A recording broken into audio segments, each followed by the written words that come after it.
అపోస్తుల కార్యములు 18వ అధ్యాయంలో ఇద్దరు వ్యక్తులు అంటే ఒక కుటుంబం మనకి కనిపిస్తుంది. అకుల, ప్రిస్కిల్లా.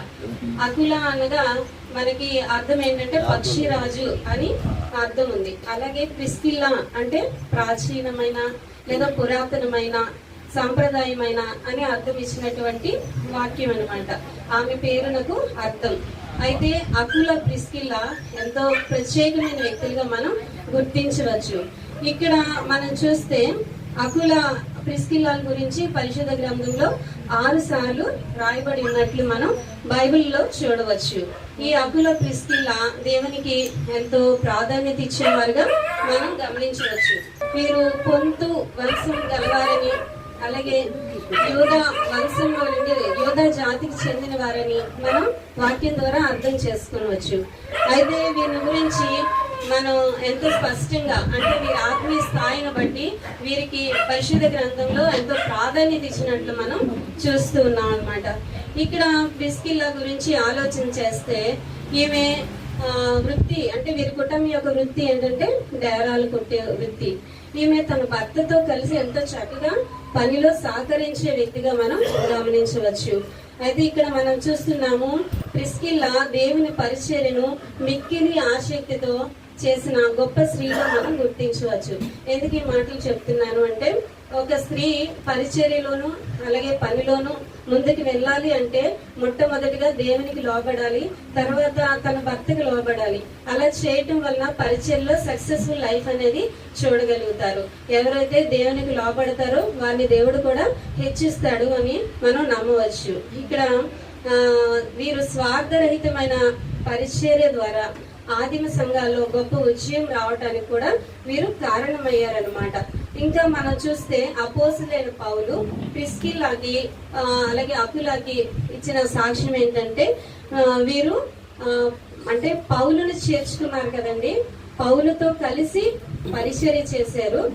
ఆ తర్వాత పౌలు ఒక మాట చెప్తారు వీళ్ళ నిమిత్తం, వారి ప్రాణాలను ఇవ్వటానికి కూడా వెనకాడలేదు అని.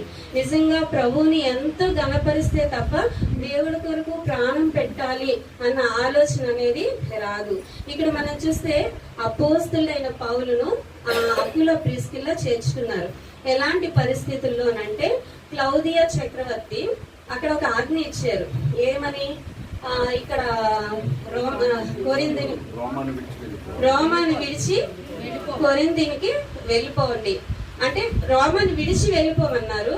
అయితే రోమాలో ఉన్న హింసలను బట్టి వారు వలస వెళ్లాల్సిన పరిస్థితి ఏర్పడింది. వారు ఎక్కడికి వచ్చారు అని ఆలోచన చేస్తే కొరింథీ పట్టణంకి వచ్చారని పరిశుద్ధ గ్రంథం సెలవిస్తుంది. కొరింథీ పట్టణంలో ఏమైనా ప్రశాంతంగా ఉందా అంటే అక్కడ కూడా వ్యతిరేకతే ఉంది.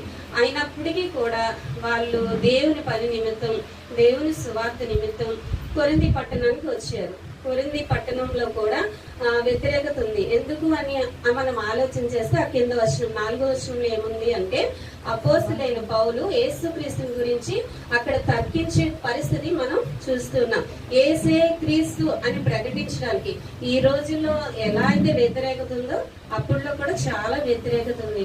యేసే క్రీస్తు అని ప్రకటించినప్పుడు ఆ ఇంటి వారిని ఏమైనా ప్రేమిస్తారా? ఊరి వారందరూ పౌలుని చేర్చుకున్నారు కాబట్టి ఆ ఇంటి వారిని కూడా వాళ్ళు ప్రేమించరు, ఎట్టి పరిస్థితుల్లో కూడా ప్రేమించరు. అలాంటి క్లిష్టమైన పరిస్థితుల్లో ఒక మిషనరీ మైండ్ తో అకుల, ప్రిస్కిల్లా పౌలును చేర్చుకున్నారు. నిజంగా ఆమె ఒక మంచి స్వభావం ఏంటంటే జనరల్ గా మనం సేవకురాలుగా మన ఇంటికి ఎంతో మంది బయట వాళ్ళు రావటానికి వాళ్ళ సమస్యలను బట్టి వాళ్ళ పరిస్థితులను బట్టి వస్తారు. సేవకుడిగా ఆయన తీర్మానాన్ని బట్టి ఏమవుతుందంటే వాళ్ళు యాక్సెప్ట్ చేస్తారు. కానీ సేవకురాలుగా మనం ఇప్పుడు తెచ్చారేంటి, ఈ మనిషి రాకుండా ఉంటే బాగుండు, ఇలాంటి ఆలోచనలు సేవకురాలుగా మనకి వస్తూ ఉంటాయి. కానీ ఏమి లేదు మనం చూడం. అప్పుడు మీ ఇంటికి నేను వస్తాను అని పౌలు చెప్పినప్పుడు వెంటనే యాక్సెప్ట్ చేశారు. నిజంగా ఎంతో ఆత్మీయత ఉంటేనే కానీ అలా యాక్సెప్ట్ చేయలేము. అది ఒక గంట ఉండి వెళ్ళిపోవడానికి కాదు, ఒక రోజు ఉండి వెళ్ళిపోవడానికి కాదు, ఆయన సువార్త పని పూర్తయ్యే వరకు కూడా, మనలా ప్రభువు పౌలతో మాట్లాడి వెళ్లే వరకు కూడా ఆయనలో నివాసం ఉండటానికి ఆయన వచ్చారు. దాన్ని ఆవిడ యాక్సెప్ట్ చేసింది. అంతేకాదు ఇంకా మనం చూస్తే ప్రిస్కిల్లా అపోలోను కూడా చేర్చుకున్నట్లు మనం చూడవచ్చు. ఒకసారి అపోస్తుల గ్రంథము 18వ అధ్యాయము 25-26 వచనాల్లో చూస్తే అక్కడ అపోలోను కూడా చేర్చుకున్నట్లు చూస్తుంది. అంటే పౌలునే కాదు, అపోలోను కూడా ఆమె చేర్చుకున్నట్లు చూస్తున్నాం. అయితే అపోలో చాలా విద్వాంసుడని, లేఖనముల యందు ప్రావీణ్యత కలిగిన వాడని ఆయన గురించి ఉంది. అయితే ఆయన ఏంటంటే యోహాను బాప్తిస్మం అని తెలుసు కానీ పరిశుద్ధాత్మ గురించిన పరిస్థితి ఆయనకి తెలియదు. అయితే ప్రిస్కిల్లా అపోలోకి ఎంతో చక్కగా వివరించింది అనమాట, సత్యాన్ని గురించి వివరించింది. ఆ సత్యం ఏంటి అని ఆలోచన చేస్తే యోహాను 17వ అధ్యాయము 17వ వచనంలో ఆ వాక్యం సత్యం అని రాయబడింది. యోహాను 17వ అధ్యాయం 17వ వచనంలో ఆ వాక్యం సత్యం. సత్యం అనగా యేసుక్రీస్తు మాత్రమే. కాబట్టి యేసుక్రీస్తు ఏదైతే బోధించారో అది బోధించడానికి ప్రిస్కిల్లా చాలా ఇంపార్టెన్స్ ఇచ్చారు అనేది మనం గమనించవచ్చు. ఎలా చూసినా ప్రిస్కిల్లా యొక్క యోగ్యతలు ఎంతో గొప్పగా ఉన్నాయన్నమాట. సేవకుల్ని చేర్చుకునే విషయంలో ఉంది, అలాగే విపరీతం అంటే భయంకరమైన పరిస్థితులు, దేవునికి వ్యతిరేకమైన పరిస్థితులు సంభవించినప్పటికీ కూడా ఆ పరిస్థితులు అన్నింటిలో కూడా దేవుని ప్రేమించి ఆమె యాక్సెప్ట్ చేసినట్లు మనం చూస్తూ ఉన్నాం అనమాట. ఇంకా అపోస్తులైన పౌలతో కలిసి ఆమె పరిచర్య చేసింది కాబట్టి దాన్ని ఎంత చక్కగా ఆమె అపోల్లో కూడా వివరించడం అనేది జరిగిందనమాట. ఇంకా మనం ఆలోచన చేస్తే ప్రిస్కిల్లా తన భర్తతో కలిసి పనిచేసింది.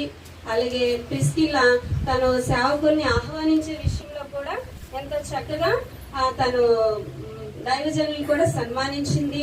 అలాగే అపోస్తులైన పౌలు ద్వారా మరి పరిశుద్ధ గ్రంథం మనం చూస్తే రోమాలో ఆయన అంటారు 16:4లో ప్రిస్కిల్లా ఇంట ఉన్న సంఘం అంటే సంఘ స్థాపన కూడా ప్రిస్కిల్లా ఎంతో చక్కగా సహకరించినట్లు మనం చూస్తున్నాం. తన ఇంట సంఘం, ఈ రోజుల్లో సంఘ స్థాపన అనేది చాలా కష్టం.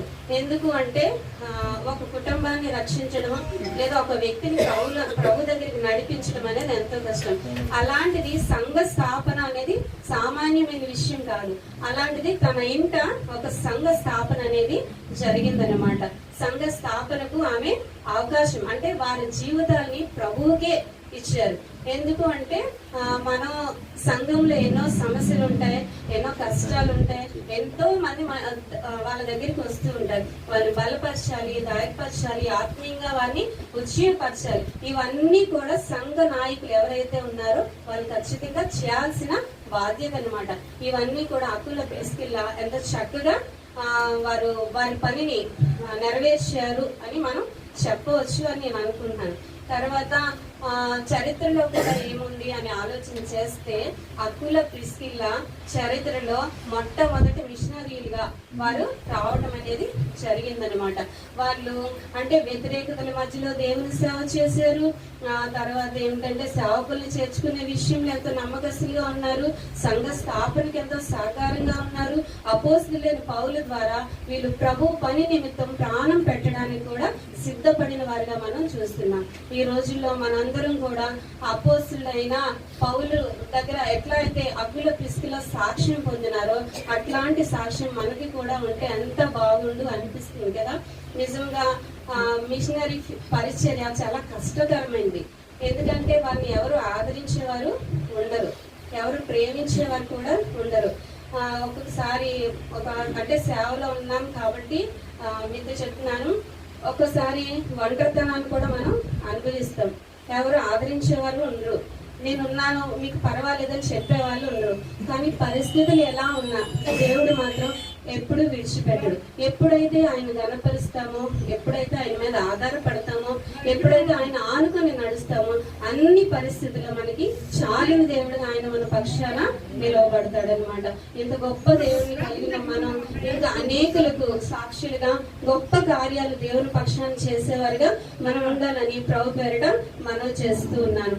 ఇంకా మనం ఆలోచన చేస్తే అకుల ప్రిస్కిల్లా మరి వారి జీవితంలో అంటే క్లౌదియ చక్రవర్తిని బట్టి వారు కొరింథీకి వచ్చినారు. మరలా తర్వాత కాలంలో వాళ్ళు మళ్ళీ రోమ్కి వెళ్ళినట్టు మనం బైబిల్లో చదవగలం. రోమ్కి వెళ్ళినప్పుడు వాళ్ళు ఆ క్లౌదియా చక్రవర్తి చనిపోయిన తర్వాత అక్కడ కూడా సంఘ స్థాపన జరిగించి సువార్త ప్రకటనకు వాళ్ళు ఎంతగానో సహకరించే వ్యక్తులుగా మనం బైబిల్లో చూడగలుగుతున్నాం. అంటే వాళ్ళ జీవితం అంతా కూడా ప్రభు కొరకు ఎంతో చక్కగా సబ్మిట్ చేసుకున్నారు. జీవితంలో ప్రతి విషయంలో ప్రభుకి ఎంతో ప్రాధాన్యత ఇచ్చినారు. కాబట్టే సంఘ స్థాపన అనేది వారి జీవితాల ద్వారా జరిగింది. అంటే ఇప్పుడు అపోస్తులైన మరి అకుల ప్రిస్కిల జీవితాలు చూస్తే వాళ్ళు ఏ జనరేషన్ లో పుట్టారో నాకైతే తెలియదు. కానీ ఎన్ని జనరేషన్స్ వరకు మనం చెప్పుకుంటున్నాము పరిశుద్ధాత్మ దేవుడు ఈ రంగంలో లిఖించారు అంటే వాళ్ళని ఎంతగా దేవుడు గణపరిచాడు. ఇప్పుడు చాలా మంది ఏంటంటే క్రైస్తవులుగా బ్రతుకుతాం కానీ రాజీ పడిపోతూ ఉంటాం. అన్నింట్లో కూడా దేవుని పక్షాన నిలబడలేము. అంటే రకరకాల పరిస్థితుల వల్ల మనం రాజీ పడిపోతున్నాం. క్రైస్తవ్యంలో రాజీ పడితే దేవుడికి ఘనత రాదు. కాబట్టి ప్రతి విషయంలో ఏదైతే దేవుడికి ఘనత వచ్చే పరిస్థితులు మనం నిలబడాలి అనుకుంటామో ఎంత నష్టమైనా ప్రభు పక్షాన నిలబడితే దేవుడు మన పక్షాన కార్యాలను సఫలం చేస్తారు. ఇంకా మన జనరేషన్ కూడా దేవుడు ఆశీర్వదిస్తాడు. నోహు ఒక్కడు రక్షింపబడ్డాడు.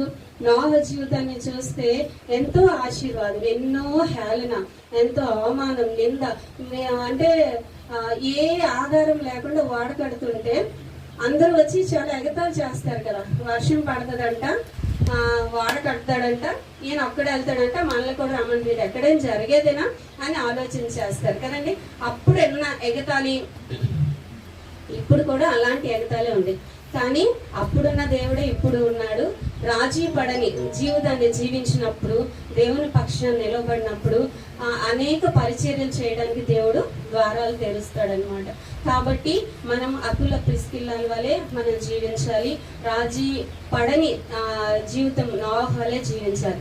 రాజీ పడితే గనక అననీయ సప్పీరాల వలె మధ్యలోనే మనం మన జీవితాన్ని ముగించాల్సి వస్తుంది. కాబట్టి రాజీ పడకుండా ప్రభు పక్షాన్ని నిలబడితే ప్రభు మనల్ని నిశ్చయంగా నడిపిస్తాడు. దేవుడిచ్చిన అవకాశాన్ని బట్టి దేవాదేవుని పొందన.